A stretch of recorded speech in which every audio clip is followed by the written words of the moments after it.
So hey everyone, welcome back to another quick and interesting tutorial, where in this tutorial we're going to discuss how you can add the shortcut keys to your OBS software.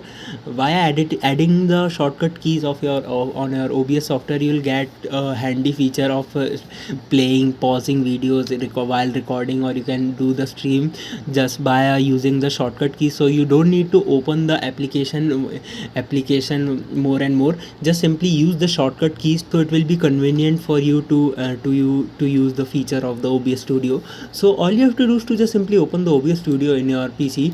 Like if I open this now, all you have to do is to just simply go to the option of settings. You can find settings over there also, and if you don't able to find, just simply go to the option of file over there and click there, and you'll see an option of settings. When you go to the settings, at the settings window will open right in front of you, and in the left window you will see all the various options, and here you see an option of hotkeys. When you click over there, you can see the various options are available right in front of you of particular task. You can assign any of the shortcut keys for every task.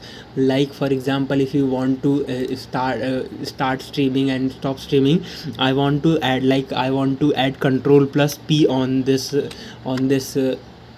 particular task.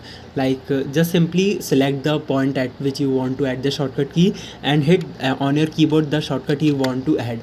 For both of them, I have selected control plus P, so when I press control plus P on my keyboard, directly the streaming has been started, and whenever I want to stop it, I just again hit control plus P. So all the various options are available right in front of you. You can set the shortcut keys as per your convenience, and if you want to reset the shortcut keys, just simply hit on this button and these are resetted.